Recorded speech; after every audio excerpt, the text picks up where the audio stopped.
You have so many responsibilities nowadays between juggling a career and a personal life. Is it possible to really have a work-life balance? It totally is. So keep on listening for my 5 tips to improve your work-life balance today. Welcome to Calmly Coping. I'm your host, Tati Garcia. I'm a licensed therapist and a high-functioning anxiety coach. Calmly Coping is the podcast for people who struggle with anxiety and high-functioning anxiety. Each Wednesday, you'll hear informative episodes with actionable tips about decreasing anxiety, adopting a healthy mindset, and managing your time and energy so you can live a calm and balanced life. Let's get started. This is episode number 39, 5 tips to improve your work-life balance. In this episode, you're going to learn how to actually take a refreshing break from work, the importance of presence to cultivate balance in your life, and how to effectively set boundaries between work and your personal life.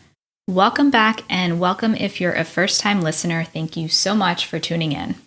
Working full-time can be stressful, or even if you're working part-time, whatever it is, work can be stressful. On top of that, you might have family, a spouse, children, friends, exercise, maybe a second job. How is there enough time to remain sane with all of these responsibilities and things vying for your attention? It may seem as though there is never enough time. Not enough time to do the things you truly want to do. Not enough time to do all of the mundane tasks that you really have to do. So how do you enjoy the moments you have when you're always thinking about the next thing that has to be done? First things first. Stop always focusing on the next thing that has to be done. I know it's easier said than done, but how can you enjoy anything if you're constantly stressing about the next thing? I know that you love accomplishing things and checking things off of your to-do list, but are you ever truly present in these moments? Are you present for your life? So this brings me to the first way to enact that balance in your life, and that is to take a break. I know I've talked about this countless times, but it's so necessary. And maybe this is counterintuitive to that go-getter frame of mind that you're used to being in. But you can't find time to refocus and balance without taking time to reflect. So here are some examples of ways that you can take a break. You can take a staycation from work. And if your job provides you with paid time off, then please take advantage of it. This is a necessity not only for your mental health, but for reducing burnout within a job. So now in regards to how you choose to spend that time, it's entirely up to you. Try to decrease responsibilities as much as possible during this time. Use this time to relax. Let's say if your significant other works from home, let them do their work and schedule time together during the evening or downtime from work. If you have a roommate, let them know you want to be disturbed as little as possible so you can de-stress. Next, decide what will really be a recharge for you. So for me, sometimes it's just really enjoyable to lay down on the couch and watch daytime TV. I know that guilt can come up from taking that time for yourself or from doing nothing. Notice that guilt and try to let it go and not feel guilty about this time spent relaxing because you deserve it and it's so important. So maybe after that time spent vegging out, you might want to do something active, go for a walk or a hike, or maybe not. You can read a book or do something creative. So the point is to use this time to do things for yourself and that you truly enjoy. And a helpful frame of reference can be to do things that you used to enjoy as a child. And keep checking in with yourself during this time off, even if it's only a day or an hour. Once you're bored or tired of doing one thing, move on to something else or just do nothing. I read this book a few years ago called Bored and Brilliant, and it talks about the importance of mind wandering in order to be happier, more creative, and more productive. The book is by Manoush Zomorodi, and she's also a podcast host of NPR's TED Talks. If you're struggling with finding ways to spend your time, then you can check out my episode on 8 types of self-care you need when you have anxiety. That's episode number 30. And you can also check out episode number 31, which is how to really disconnect from work. Once your break is over, it's time to continue into the real life routine of getting that work-life balance. So again, stop living for the next step. This is only going to leave you rushing through the present moment and leave you drained. If you constantly find yourself working for the weekend, waiting for your lunch break, or counting down the hours until 5 p.m., then you're living for the next step. And if you're constantly thinking about the next promotion, the next job, the next career change, you're probably also living for the next step. So don't get me wrong, striving for goals is important and necessary. It's when we lose sight of the present moment that this next step has consumed our lives. If you are at this point, then I want you to reflect on these two questions. Number one is, are you happy with your current job or personal circumstances? If not, then it might be time to reevaluate and decide if you should make a change. Question number two is to ask, are you ever in the present moment? Or is this a thought pattern that you have in all areas of your life? Typically, people who are more anxiety prone can have this pattern of thinking, and it's important to be aware of this and seek support if needed through counseling, coaching, or self-help resources. Tip number two to improve your work-life balance is to keep and maintain boundaries. A balance cannot exist if your work life is constantly bleeding over into your personal time, or if your personal responsibilities are clouding your work. It's important to set boundaries and stick to them.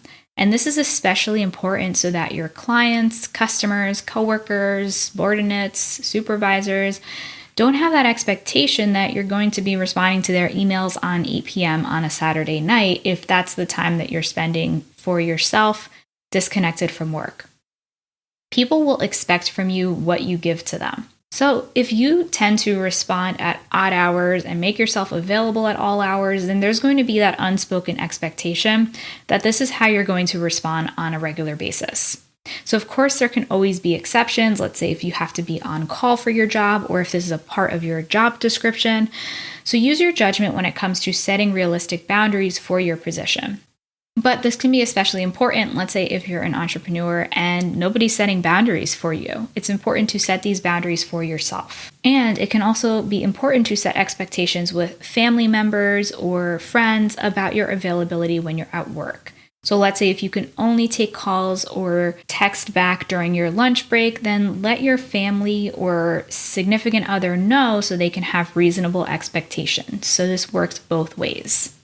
So now let's take a quick break to talk about my free course. If you're a high achiever who struggles with putting way too much pressure on yourself, you have difficulty disconnecting, and you feel like you can never fully relax, then you'll want to enroll in my free 3-day course, How to Calm Your Mind So You Can Finally Relax. In this free course, I walk you through getting to the root of what's preventing you from fully relaxing, learning my Relax framework to help you identify the best ways to relax and recharge, and how you can relax intentionally so that you set yourself up for long-term success. You can enroll in this free course by going to calmlycoping.com/relax or by clicking on the link in the show notes.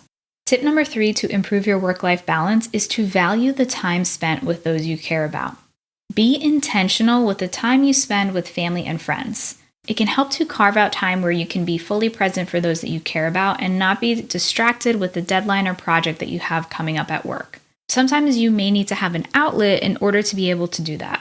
So if you need to vent to your partner when you get home from work, then use that as a way of letting off steam and then move on to other topics. Don't stay stuck in venting about or focusing on work. Maybe a way of winding down can be journaling, calling a friend on your drive home, of course, hands-free, or meditating. So take that space that you may need to wind down from work, and then once you're home, be fully present. Put the phone to the side, don't check your email. Focus on having quality time with the people you love or with yourself. Maybe that consists of once weekly dinners with your parents, Friday night date night, or Saturday morning playtime with your children, or maybe it's Sunday self-care days. Whatever it is, make sure you're being intentional about that time that you're carving out for yourself and for those that you care about. Tip number 4 to improve your work-life balance is to stay focused at work. So this might sound like a no-brainer, but it's easy to get distracted by all of the technology that we have on hand nowadays. Take at least one break during the day at work to spend checking in with family and checking your personal email so that this can free you up to truly focus on the important work tasks that you have to handle. And if this is available to you, it can also help to have a coworker or superior to help to keep you accountable. So try asking them to let you know if they notice you distracted by your personal phone, or take a walk to the bathroom to touch base with a coworker if you notice yourself being easily distracted. Take advantage of the times that you know you are most productive. So maybe it's first thing in the morning, and use this time to do the tasks that are most difficult or that you dislike the most. And that's because these tasks are going to take the most willpower, so they're going to be easier to get done during these times. And again, it can help to create those boundaries by putting your phone away when you're trying to stay focused, or by taking intentional breaks to socialize or interact with others so that you're not interrupting your workflow. And tip number 5, and one of the most important, is don't be so hard on yourself. Sometimes you need to be realistic and accept that you cannot have it all. Maybe there truly isn't enough time to work full time, have a family, exercise for an hour each day, take trumpet lessons, and hang out with your friends all the time. It's important to accept this fact and restructure your life so that you're not stressing yourself out by trying to do too much and trying to squeeze in too many things. If you have the time to do these things and you're not feeling burnt out and overwhelmed, then great. But if you feel like it's just too much for you, then that's okay. Be kind to yourself. You're only one person, and there are only so many hours in a day. Once you realize what you can truly devote to and do it well, then you're going to feel much more satisfied. You can have it all if you realize that sometimes having it all means taking some things off of your plate, even if this sounds counterintuitive. It's important to be intentional with your time and focus when you're trying to have a positive work-life balance. You have to be realistic, accept time limitations, and focus on what you're doing in the moment. I know that you can accomplish this, and I want to hear your feedback. Were these tips helpful, or are there any additional tips that have helped you maintain a positive work-life balance? I'd love to hear your feedback. You can DM me on Instagram at TatianaGLPC, or email me at tati@becalmwithtati.com. If you found this episode informative, then please leave me a review on iTunes letting me know your thoughts. And while you wait for next week's episode, I have other episodes about decreasing anxiety, adopting a healthy mindset, and managing your time and energy. Thanks so much for tuning in today, and until next time, be calm. Thanks so much for listening.